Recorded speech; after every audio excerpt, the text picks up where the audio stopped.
용이 자기가 땅으로 내쫓긴 것을 보고 남자를 낳은 여자를 박해하는지라. 그 여자가 큰 독수리의 두 날개를 받아 광야 자기 곳으로 날아가 거기서 그 뱀의 낯을 피하여 한 때와 두 때와 반 때를 양육받으매 여자의 뒤에서 뱀이 그 입으로 물을 강같이 토하여 여자를 물에 떠내려 가게 하려 하되 땅이 여자를 도와 그 입을 벌려 용의 입에서 토한 강물을 삼키니 용이 여자에게 분노하여 돌아가서 그 여자의 남은 자손 곧 하나님의 계명을 지키며 예수의 증거를 가진 자들과 더불어 싸우려고 바다 모래 위에 서 있더라. 자, 전주에 우리가 7절에서 12절 이렇게 배웠을 때는 어떻게 했어요? 하늘에서 일어나는 전쟁이었어요. 근데 오늘 13절에서 17절은 땅에서 일어나는 전쟁이에요. 그러면 오늘 우리가 살고 있는 이 땅의 전쟁이라는 거죠. 자, 13절 잠깐 우리가 말씀을 좀 잠깐 훑어보고 나갈게요. 자, 용이 자기가 땅으로 내쫓긴 것을 보고, 이건 뭐냐면 용이 땅으로 내쫓기니 어떻게 해요? 교회가 예수 그리스도를 생산하게 되잖아. 그러니까 이 비진리를 가지고 공격하고 있다라는 것이지. 그래서 즉 이 용이 분풀이를 교회에게 박해를 하는 거예요. 남자를 낳은 여자를 박해하는지라. 남자를 낳은 여자가 어디죠? 예수님? 교회. 그러니까 남자는 예수 그리스도예요. 교회가 예수 그리스도를 낳잖아요. 자, 오늘 또 우리가 예수 그리스도로 낳았기 때문에 내가 존재하는 거예요. 예수와 연합이 된 거예요. 그런데 이 교회를 박해하는지라 그랬어요. 뭘로? 비진리를 가지고. 14절. 그 여자가 큰 독수리의 두 날개를 받아. 자, 이것은 뭐냐면 이제 용이 박해를 할지언정 교회는 하나님의 보호하심 속에 있다라는 거예요. 큰 독수리의 두 날개를 받아. 그러니까 이 뜻은 즉 자기 백성에게 구원의 은혜를 주신 표현을 이렇게 내용을 쓴 거예요. 광야 자기 곳으로 날아가 거기서. 자, 광야 자기 곳으로. 자기 곳이라는 건 이스라엘 백성들이 광야에 살아야 할 필요성이 있기 때문에 하나님이 애굽에서 홍해를 건너 어디로 데려갔어요? 광야로 데려갔지요. 오늘 우리를 구원시켜서 어디다 놨어요? 광야인 이 세상에 놓았다라는 거예요. 거기서 이렇게 하는 거예요. 자, 거기서는 뭐를 하느냐면 구원받은 백성이 말씀으로 훈련받는 곳이라는 거예요. 광야가. 그런데 그 뱀의 낯을 피하여 거기서 광야에서 비진리를 피하여 어떻게 한 때와 두 때와 세 때를 양육을 받음에, 그러니까 잠깐 동안, 짧은 기간 동안, 세상에서 머무는 기간 짧은 1260일, 달로는 42달, 연으로는 3년 6개월. 자, 여기서 광야에서 말씀을 양육받는다라는 거예요. 이 세상에서 양육을 받는다라는 거예요. 15절 볼까요?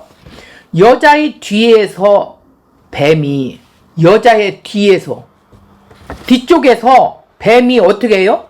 그 입으로 물을 강같이 토하여 여자를 물에 떠내려 가게 하려 하되. 이것은 뭐냐면 교회 뒤에서 뱀이 추격해 온다라는 거예요. 뭘로? 비진리를 가지고. 지금 물이 강같이 토하여, 이건 뭐냐면 이 비진리가 지금 세상에 강물같이 넘쳐 흐른다라는 거예요. 인터넷 뭐 폭포수와 같이 이렇게 쏟아져 나온다라는 뜻을 강같이 토하여 그렇게 이야기를 하고 있는 거예요. 여자를 물에 떠내려 가게 하려고 하는 거예요. 비진리를 희석시켜서 거기에 빠뜨려 유혹시키려고 한다라는 뜻이에요. 여자를, 교회를. 지금도 그렇다라는 거예요. 그러니까 분별함이 없으면 이렇게 떠내려 갈 수밖에 없다라는 거예요. 땅이 여자를 도와. 여기서는 땅이 여자를 돕는 것 같지만 결국은 이 세상의 땅적 존재들이 이 비진리를 흡수하는데 어떻게 흡수하느냐면 욕망을 자극시키는 것을 막 그냥 쫙쫙 빨아 당기는 거예요. 그러므로 인해서 교회가 피하게 될 수 있는 거예요. 그러니까 이 말은 어디를 비유했냐면 구약시대의 그 팔레스타인을 배경으로 한 건데, 건기가 심해서 비가 오면, 비가 오고 나잖아? 그러면 물이 이렇게 좀 철벅철벅 해야 하잖아? 근데 싹 모래가 흡수를 해갖고 언제 비 왔냐는 듯 한다는 거야. 그렇게 땅적 존재가 이 비진리들을 아이고 맛있어 아멘 아멘 하면서 쪽쪽 팔아 땡긴다라는 거예요.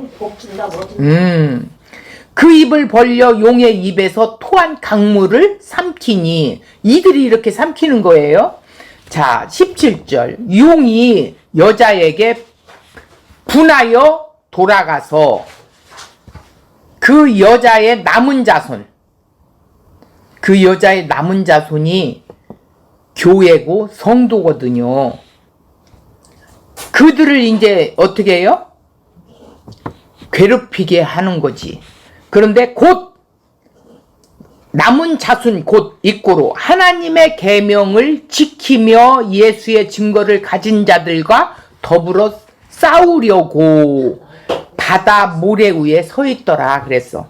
그런데 아무리 비진리를 갖고 싸우려고 하지만 참 진리를 가진 사람은 어떻게 해?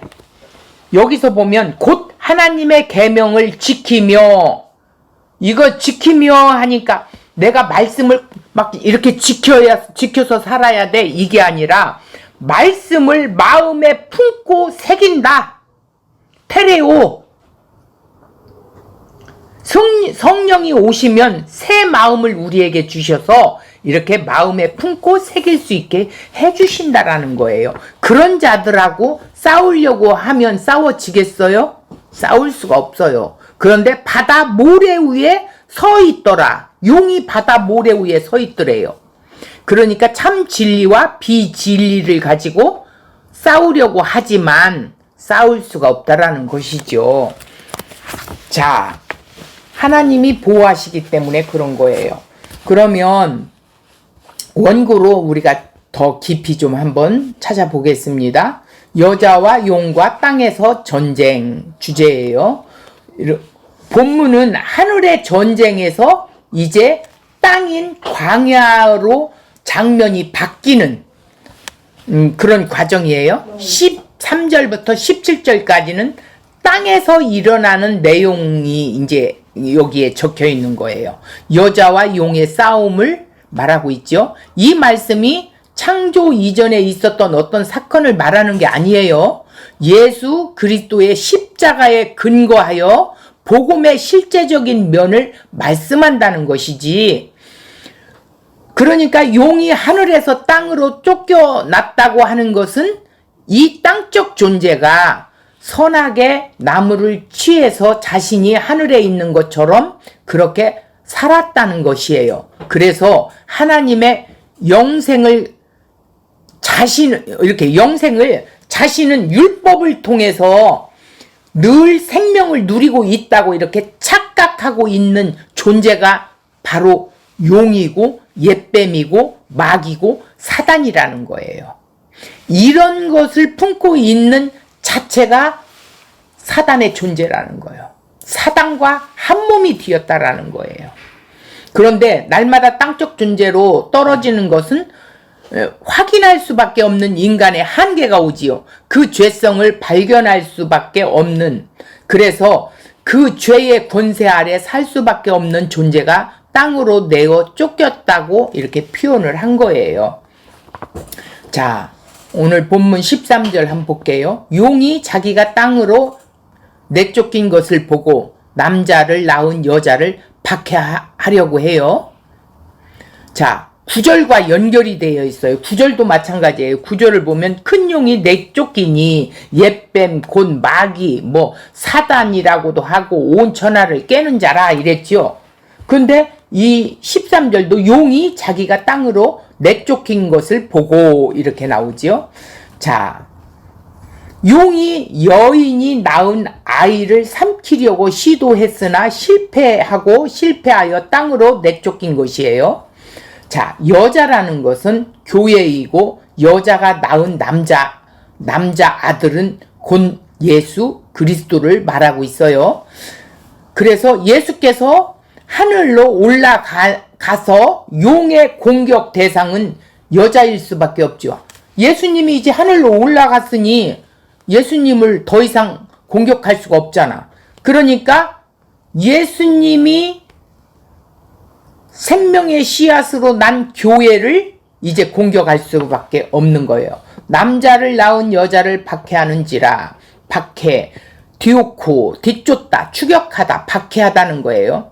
적을 가진 사람에 의해 추격당하는 것인데 창세기 31장 23절을 보면 야곱이 나반에게 추격당하는 사건이 있죠.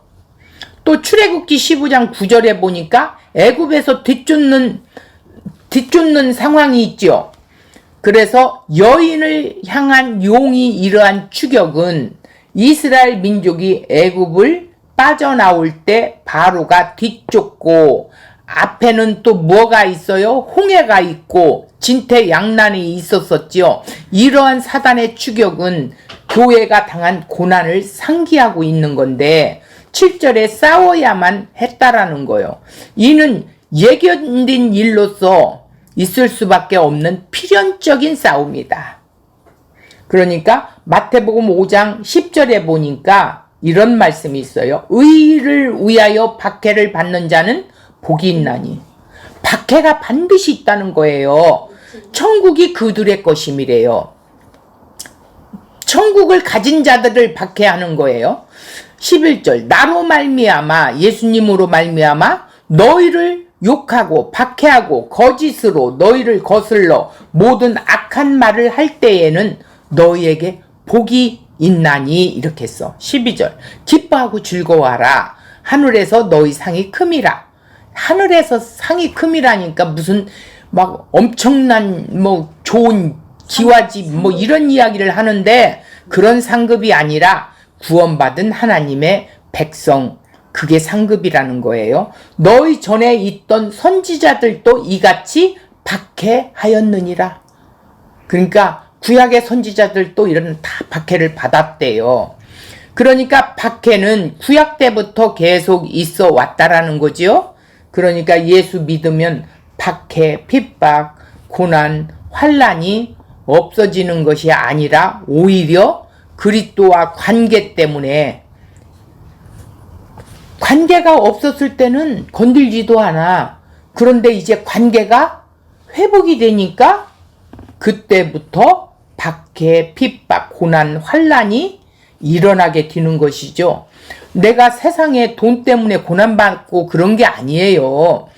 그리스도와 관계 속에서 주어지는 박해로, 다시 말해서 옛 뱀이고 마귀 사단 용이 그리스도를 향하여 공격하는 거라는 거예요.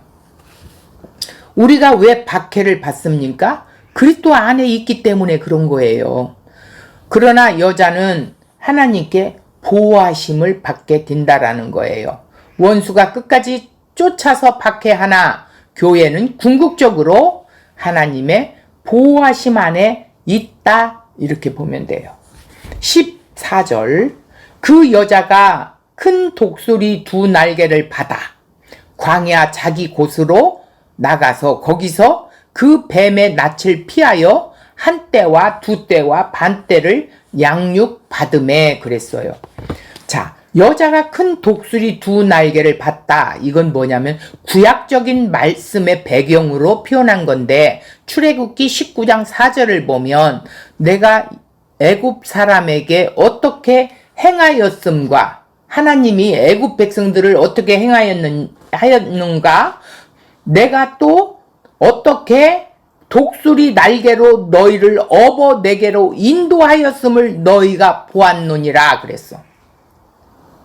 홍해를 건너게 해서 광야까지 이끌어낸 거는 하나님이 그 독수리 날개, 두 날개로 번쩍 들어서 그곳에다 앉혀놓은 격이라는 거예요.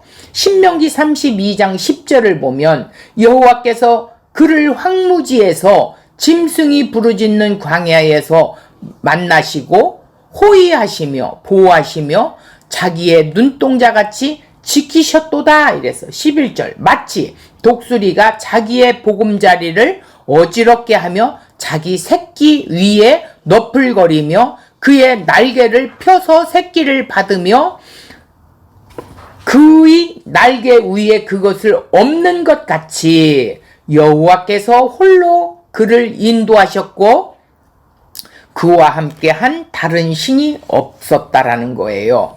하나님이 그렇게 하셨다라는 거예요. 큰 독수리의 두 날개를 받았다라는 겁니다. 그래서 하나님께서 자기 백성에게 주신 구원의 생명을 주신 은혜를 상징적으로 표현한 내용을 이렇게 썼어요. 여기서는 여자가 아예 큰 독수리 두 날개를 넘겨받은 것으로 이렇게 말씀을 했지요.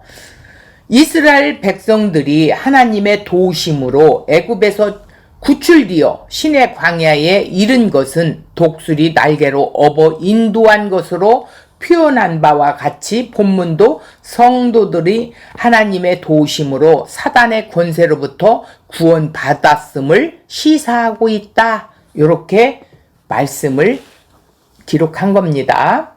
자, 두 날개란 우리가 잘못 이해하고 잘못 배웠던 것들이 많아요. 이상한 해석으로 말씀과 기도에 이런 균형을 맞추어야 한다고 이렇게 주장들을 하고 또 여러 가지 이야기들이 나왔는데, 성경에서는 말씀이 뒤어졌고 기도가 뒤어졌다고 말을 하고 있어요.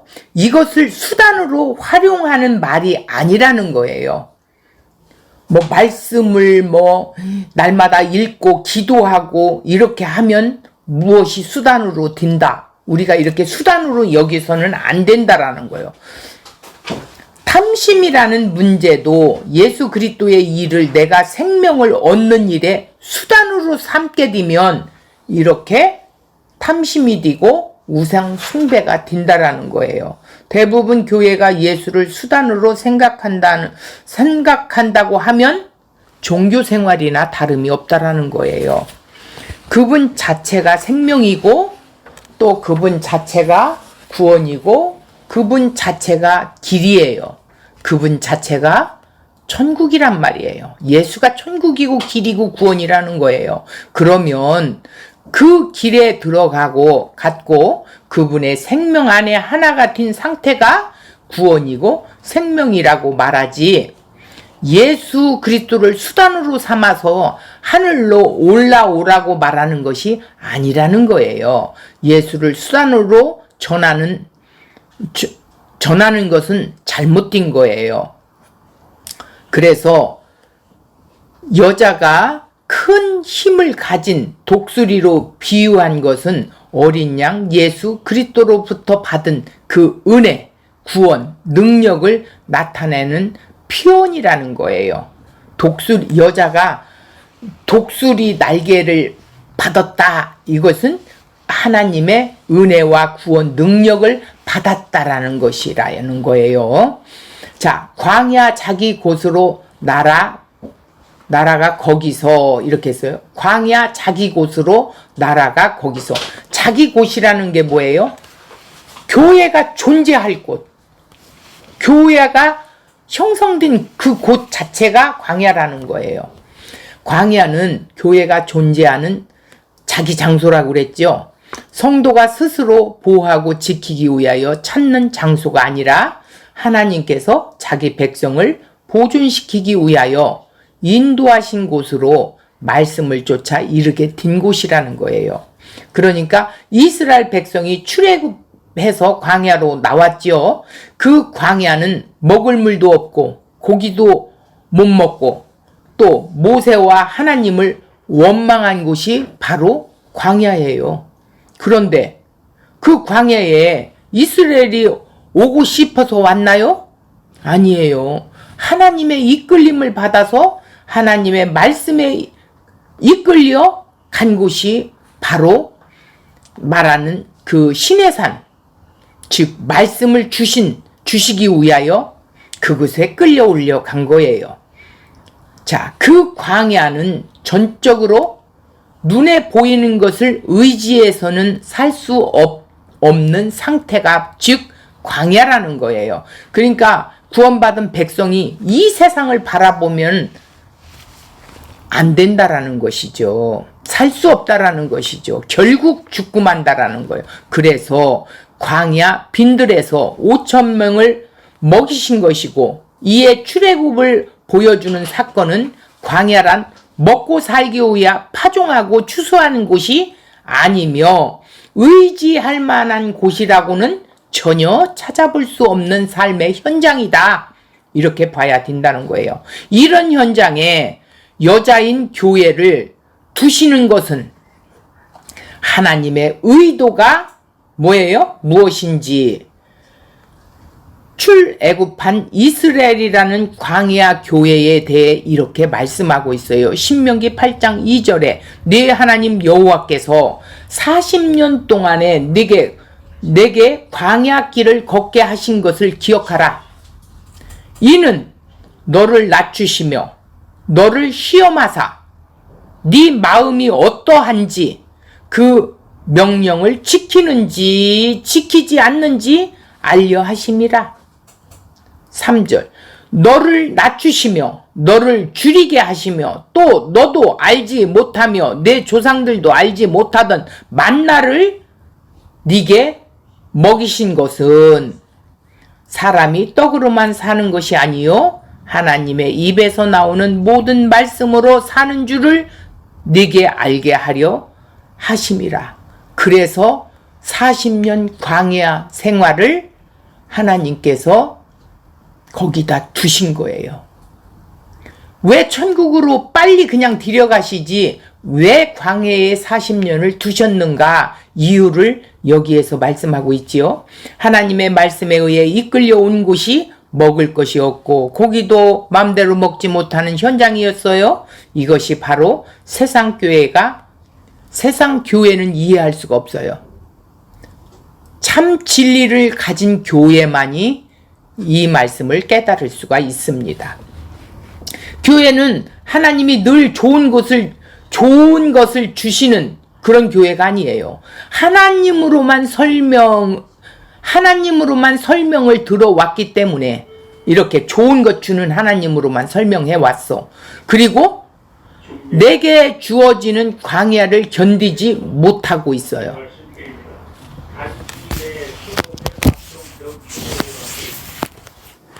자, 이 광야의 현장에 있다는 자체가 왜 하나님이 나에게 이러실 수가 있느냐, 항변을 하기도 하는데, 이스라엘 백성들과 똑같이 하는 것이에요. 사랑의 하나님이 인도하셨는데, 물이 없는 광야라 이해를 하겠냐, 이거죠. 왜 이런 하나님이야? 그걸 견딜 수가 없지요. 오늘날 사람들은. 그런데 이렇게 하나님을 사랑으로만 강조했지 그 사랑 안에서 하나님의 아들이 십자가에 죽이는 심판의 하나님이라 하는 의도를 포함되어 있다라는 건 전혀 생각들을 하지 않고 있어요. 그래서 하나님께서 광야로 이끄시는 이유가 무엇인가? 너는 내 말씀이 아니면 너는 살 수가 없다. 하늘에서 만나를 주신 것이 무엇인가? 이게 뭔지 알라는 거예요. 왜 하나님이 만나를 주셨냐? 하늘에서 내려진 만나가 무엇인가? 만나는 뭐예요? 생명을 유지해 나가는 거죠. 말씀을 먹어야 산다라는 말이에요. 말씀이라는 거예요. 자, 예수님이 5,000명을 먹였을 때 뭔지를 몰랐기 때문에 사람들이 예수님을 왕으로 모시려고 막 따라다니고 그랬었지요. 그러나 예수님은 내가 하늘에서 내려온 생명의 만나라고 말씀을 하고 있어요. 그렇게 이적을 표적으로 보여주셨어요. 예수 그리스도께서 행하셨듯이 그대로 그의 몸된 교회요 성도에 대해서는 하나님의 그 선하심과 인자하심으로 인도해 가신다라는 것을 말씀하고 있는 것입니다. 그 뱀의 낯을 피하여 한 때와 두 때와 반 때를 양육받음에, 이 말은 뱀, 용을 뱀으로 이렇게 말하는데, 뱀이 박해하는 것은 뭐예요? 42달이에요. 자, 교회가 박해를 견디는 상태가 잠깐이라는 의미로 한때, 두 때, 반 때로 이렇게 표현하고 있어요. 그러니까 종말의 때를 의미하며 지금 우리가 종말의 한때에 있다는 것이죠. 이것이 구약에서 엘리야에게 3년 반이라고 이제 말한 것이에요. 증인들이 증거하는 기간은 1260일이에요. 그리고 전에도 우리가 배웠듯이 큰 광명체를 의미한다고 그랬죠. 그래서 빛을 드러내는 상태 기간을 1260일로 표현하고, 또 작은 광명, 어두움의 빛을 반사해서 비추는 작은 광명체를 통해서 용이 핍박하고 있는 상태를 보여주고 있었었지요. 그런데 여자가 박해를 받는 기간은 한때, 두때, 반때, 잠깐이라는 의미를 말하고 있다, 이런 말씀입니다. 자, 이 기간을 하늘 전쟁에서 패배당해가지고 이제 땅으로 쫓겨난 이 사단이 분풀이를 하지만, 교회에게 분풀이를 하지만 하나님께서는 교회를 보호하시면서 뭐를 하신다고? 말씀으로 양육을 하는 시간이라는 거예요. 이게 반때, 두때 이런 이야기예요. 양육이라는 건 뭐냐? 트레포, 말씀이신 그분의 생명의 양식으로 기르고 먹이시는 것이라는 거예요. 전적으로 하나님께서 어떻게 해요? 눈과 귀를 열어주셔서 듣게 하신다라는 것이죠. 보게 하신다라는 것이죠. 그래서 말씀과 기도란 수단으로 무엇을 이루려고 하면 그것은 율법주의고 행위주의고 종교 생활이 된다라는 것이에요. 수단으로는 하면 안 된다라는 거예요. 15절, 여자의 뒤에서 뱀이 그 입으로 물을 강같이 토하여 여자를 물에 떠내려 가려고 이렇게 하고 있어요. 자, 여자의 뒤에서란 바로 출애굽을 연상시키지요. 이스라엘을 뒤쫓는 추격의 상황을 연상시키어요. 이스라엘 앞에 홍해가 가로막혀 있으니 그것으로 좌절할 수밖에 없는데, 뒤에서는 애국 군대가 추격해 오고 진퇴양난을 겪고 있었어요. 이제 망하고 죽었다고 생각했을 때, 인간의 한계를 느꼈을 때예요. 그 추격하는 상황을 연상시켜주고 있는 것인데, 에스겔서에서 또 보면 이런 말씀이 있어요. 에스겔서 29장 3절, 너는 말하여 이르기를 주 여호와께서 이같이 말씀하시되 애굽의 바로 왕이여 네가 너를 대적하노라. 너는 자기의 강들 가운데 누운 큰 악어라. 스스로 이르기를 나는 이 강은 내 것이라. 내가 나를 위하여 만들었다 하는도다. 바로가 애굽 자기 땅을 그렇게 이야기를 했다라는 거예요. 뱀, 큰 악어를 나타낸대요. 탄인, 용, 바다, 괴물이라는 뜻인데 애굽 왕 바로를 용뱀이라고 표현했던 거예요. 뱀이 그 입으로 물을 강같이 토하여 마치 애굽의 바로가 이스라엘 앞에 홍해가 가로막혀 있는 그 뉘앙스를 이렇게 주는데, 이스라엘은 죽었다고 생각했어요. 마치 뱀이 그 입에서 물을 강같이 비진리로 이렇게 토해나는 상황이라는 거예요. 여자가 물에 떠내려 가게, 이거는 포레로스. 포타모라는 건 강, 시냇물, 포레오는 포레오, 상황. 항상친다. 또 착용하다, 입다, 지니다 이런 뜻인데, 물을 입고 착용하는 상태를 의미하는 단어로 표현하고 있어요. 그러니까 물을 입고 착용하고 있다. 교회는 하나님 입에 나오는 말씀으로 사는 자다.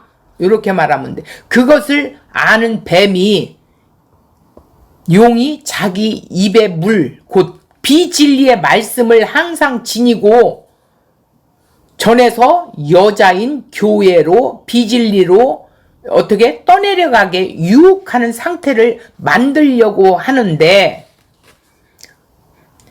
교회는 반드시 하나님이 보호하고 있다라는 것을 명심하시면 되겠습니다. 예수 그리스도와 한몸 된 교회는 뱀에게 해를 당하지 않고 늘 말씀 안에 있도록 만들어 주신다라는 것이죠. 마가복음 16장 17절을 볼까요?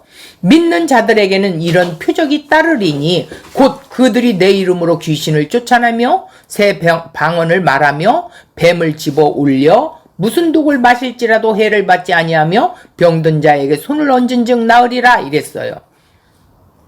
오늘날 예수 믿는 사람은 뱀을 집어 올려도 해를 받지 않고 어떤 독을 마셔도 상관이 없다는 말이 절대 아닙니다. 이렇게 하면 안 됩니다. 만용이고 이거는 큰일 나는 일입니다. 자, 이 말씀은 예수께서 부활로 십자가의 증거를 보여주며 하신 말씀이에요. 십자가로 다 이루어놓은 상태를 말한 거예요. 믿는 자란 믿음이신 예수 그리스도와 하나 된 자로서 말씀의 존재가 되었다는 뜻이에요. 말씀으로 채워져 있는 상태지요. 그러기에 뱀, 즉 마귀의 대적에서 해를 당하지 않고 죄의 권세에 매인 병든 자에게 손을 얹은 즉 곧 하나님의 능력이 임하여 구원을 얻는다는 뜻이에요. 손은 하나님의 능력을 의미하는 거예요. 그래서 우리가 뭐 이렇게 우리가 손을 얹어서 뭐를 해요? 그게 아니라 손은 하나님의 능력을, 말씀을 말하는 거예요.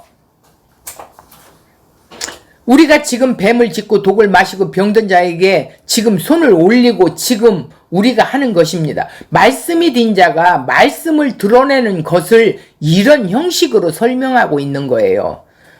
그러니까 말씀이 된 자예요. 말씀으로 채워진 자, 말씀을 가진 자가 말씀을 드러내는 것을 이런 형식으로 설명해서 쓴 것이다 이게요. 문자적인 의미가 아닙니다. 16절, 땅이 여자를 도와 그 입을 벌려 용의 입에서 토한 강물을 삼키니, 이것은 땅이 강물을 삼킨다는 건 조금 전에도 이제 줄거리를 말씀한 것처럼 팔레스타인 땅이 주로 모래로 구성되어 있어서 어떤 홍수가 와도 얼마 가지 않아 이게 다 흡수해 버린다라는 거예요. 그것을 반영한 거예요. 자, 교회가 세상에 박해를 당하는 것처럼 보이니 땅은 여자를 돕는다. 땅이 여자를 돕는다라고는 했지만 그런 의도가 아니라 자기들하고 한통속이라는 것이죠.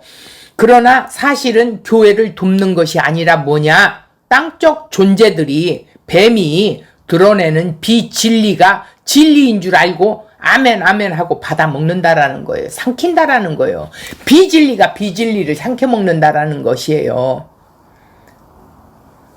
그래서 그 비진리가 때로는 여자를 도와요. 흔히들 교회가 세상의 빛이 되고 소금이 되어야 한다고, 영향력을 찍혀야 한다고 이렇게 생각하지요.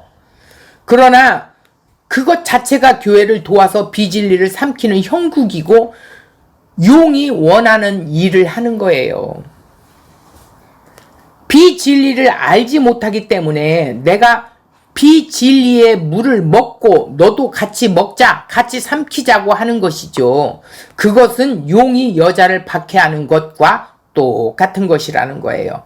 용의 입에서 토한 강물을 삼키니라는 것은 용의 입에서 나온 물을 땅의 입이 삼킨다고 표현함으로써 서로 동질의 존재임을 말씀하고 있어요.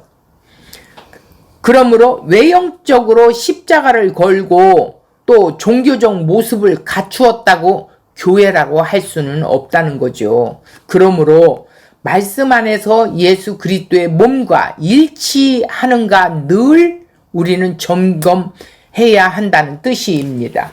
말씀 안에서 우리 머리는 잘라지고 예수 그리스도의 머리로 교체가 되어야 돼요. 그의 몸된 모습으로 드러나고 있는가 늘 확인해야 한다라는 것입니다. 우리가 모일 때마다 말씀에 의해서 나는 죽고 내 머리는 날아가고 이제 예수 그리스도의 머리로 교체진 그분의 머리인지 몸에 붙어 있는지 우리가 말씀으로 늘 확인을 해야 된다라는 거예요. 세상 교회가 말씀으로 인간의 행위를 강조하는 모습이 많이들 있습니다. 그러나 복음의 복음됨을 인정하고 있는가 늘 우리는 점검해야 된다라는 거예요. 말씀의 능력으로 또 복음의 복음됨을 제대로 인정하고 있는가 늘 점검해야 된다라는 것이죠. 말씀의 본질로 돌아가지 않으면 우리는 형식에 매일 수밖에 없다는 거예요. 17절 용이 여자에게 분노하여 돌아가서 그 여자의 남은 자손 곧 하나님의 계명을 지키며 예수의 증거를 가진 자들과 더불어 싸우려고 바다 모래 위에 서 있더라 그랬어요. 그 여자의 남은 자손이 뭐냐면 정확하게 표현하면 그 여자의 후손 씨 남은 자들이에요. 예수님이 씨로 오셨지요. 그래서 교회를 형성한 거예요. 그게 후손이에요. 그분의 소유가 된 자들이 남은 자들이에요. 그 안에 예수 그리스도에 의해서 남은 자들이 되었다는 의미가 담겨 있는 표현이에요.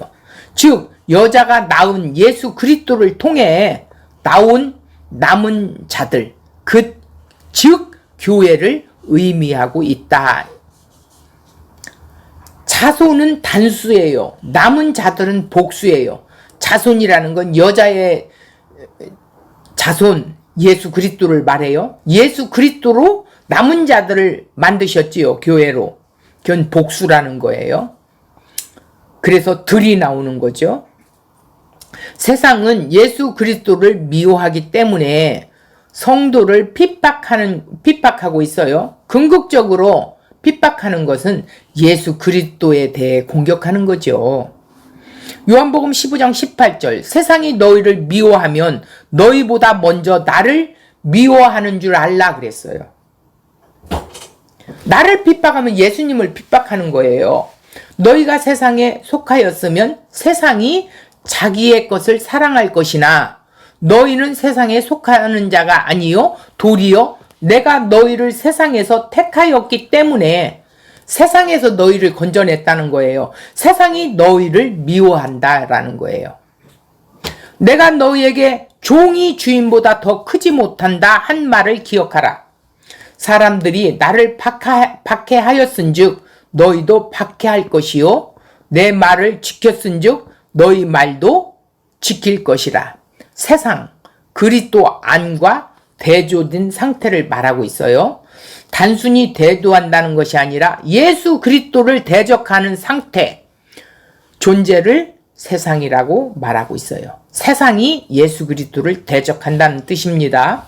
그 여자의 후손의 남은 자, 하나님의 계명을 지키며 예수를 증거를 가진 자들이지요. 하나님의 계명을 지키면은 테레오 말씀을 마음에 품고 새기는 것을 의미해요. 그 말씀이 마음에 새겨진 자들이 예수님의 증거를 가진 자들이에요. 증인을 말하는 거예요. 예수의 증거를 가진 자들, 예수의 증거라는 한마디로 십자가입니다. 가진, 소유하다. 예수 그리스도의 속격으로 표현하여 하나님의 언약을 온전히 성취하신 증거의 말씀이 din 자들이 남은 자들이라는 의미예요. 싸우려고 바다 모래 위에 서 있더라. 이것은 한마디로 거짓이며 비진리 위에 서 있다는 뜻입니다. 자, 모래라는 것은 언약의 상징적 이미지를 가지고 있지만 창세기 22장 17절 아브라함에게 내 자손이 모래와 같이 많게 하겠다 이렇게 했는데 유대인들 자신들이 아브라함의 후손이라고 여기고 있어요. 다른 말로 모래와 같은 후손이래요. 그래서 유대인들은 아브라함의 아버지라고 여기고 부르는 거예요. 그러니까 그것 자체가 거짓이고 비진리라는 것이죠. 자기 스스로 아브라함을 아버지로 여기는 자들은 거짓이라는 비진리에 서서 예수를 대적하고 있는 것이죠. 나는 아브라함의 자손이야. 모래와 같이 많게 하겠다는 그 후손이야 라고 하면서 모래 위에 서 있는 것이죠. 그래서 그 모래 위에서 어떻게 해요? 이 여자된 후손들을 어떻게 싸우려 하고 있어요. 그것이 비진리 위에 서 있는 상태를 모래 위에 서 있다라고 표현한 거예요. 율법을 행위로 지키는 자들은 모래 위에 지은 집이라고 어리석은 자들이라면서 말씀이 새겨져 말씀이 din 자들은 지혜로운 자들이라고 이렇게 말씀에 마태복음 7장에 나와 있어요. 상상순에.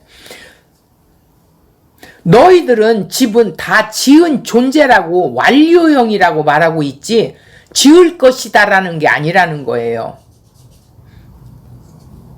모든 인간은 이미 모래 위에 진리 위에 자기 다 지은 존재, 그 모래 위에 집을 지은 상태라는 거예요. 세상 존재는 이 비진리를 가진 자들, 그런 자들은 율법의 행위로 생명을 누리려고 하는 상태, 이 모든 것들이 다 모래 위에 서 있는 상태라는 것을 말하고 있어요. 하나님의 집은 늘 하나님의 집을 이 비진리를 가진 자들이 흉내내면서 나는 하나님이 집이라고 착각하고 산다라는 것이죠. 우리가 그렇게 했던 자들이었잖아요. 그런 속에서 우리를 뽑아내 주셔서, 우리를 비진리 가운데서 뽑아내 주셔서 참 진리가 무엇인지 지금 우리에게 말씀해 주시면서 우리를 양육하고 있는 상태가 오늘 우리입니다. 자, 결론적으로는 우리는 진리로 은혜를 입히셨기 때문에 여자로서 광야에 있는 곳, 즉 교회가 있는 곳입니다. 우리가 있는 곳은 지금 자기 곳 광야일 수밖에 없다는 거예요. 오늘 우리가 허허 벌판에 세워두신 이유는 세상이 다 나를 배반한 것 같지요. 그렇다 할지라도 하늘에서 내려주시는 그 만나가 있어요. 하나님 입으로 나오는 그 말씀, 그 진리의 말씀이 내 생명이 된다라고 하면서 광야에 서 있는 자가 교회요, 또 우리라는 것입니다. 그래서 우리는 말씀으로 늘 우리 자신을 확인하면서 은혜 가운데 우리가 살아가는 것이라는 것을 다시 한번 이 말씀에서 우리를 보여주고 있어요. 너희들 이 세상에서 힘들고 어렵지만 내가 이렇게 너희를 보호하고 말씀으로 양육하고 있어. 이러면서 내가 너와 함께하고 있다라고 오늘 말씀에서 말씀해 주심을 다시 한번 상기하시면서 한 주간 동안 이 말씀 붙들고 승리하는 한 주간 되시기 바랍니다.